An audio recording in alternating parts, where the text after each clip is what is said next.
It is a consequential election year. Voters will go to the polls to elect local and state leaders as well as the next president in the coming months. So in the coming months, we will be sharing stories and information that we hope will prepare you before you vote. This Saturday, there's an opportunity to learn more about the voting process. The Knox County Election Commission is offering an Elections 101 seminar. Knox County Administrator of Elections, Chris Davis, is here to tell us more about it. Thanks for being with us. Glad to be here. Thank you. Okay, let's talk about this. What are some of the things that will be discussed at this seminar? Well, we'll cover a variety of topics, and quite often we get asked to speak to a church group or civic group, and we go in and maybe we're able to only spend a couple of minutes on a topic here or there because your time is limited in one of these. We're going to sit down in a 3-hour setting with breaks and cover a lot of different topics that people ask us about every day, that people call us about, that people email us about, that people sometimes complain about, or maybe they just want more information on it.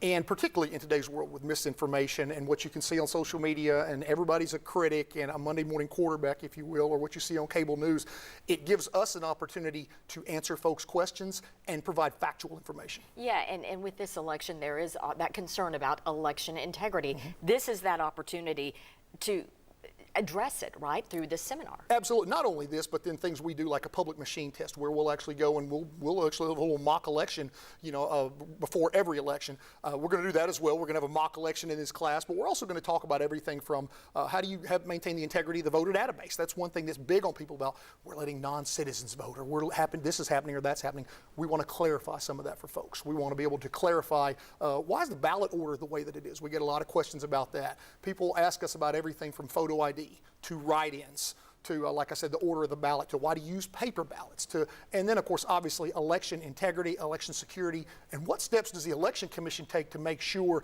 that our votes are protected? And all of this plus much more on how do we select polling places, what do our election officials do, and why are they so valuable? All those different things are covered in much more detail in this class. And this is open to everyone, and it's free. That's correct. It's free. It's open to every Knox County registered voter, and we've had a pretty robust sign up, but we still have obviously room for a few more. And ultimately, what we want is we want folks that are interested in the process who not only will take this information and ask questions, and learn a little bit, but go out and share it with their networks, with their contacts, with their communities, whether that's a church group or a social group or their work group or whatever. Because ultimately, we know. Every election, one of my biggest fears, and I've talked about it all the time, all the news, is I don't like one-vote elections. I don't like close elections. The more voters you have and the more informed voters you have, you're generally going to have bigger margins. And that's kind of what, we're just looking to make sure that people have as much information as we can provide. It's your civic duty Absolutely. as an American Absolutely. to go and vote. All right. Yep. Chris Davis, we appreciate it, and you saw the information on your screen. We will have it also on WBIR.com. Chris, thank you very much. Thank you.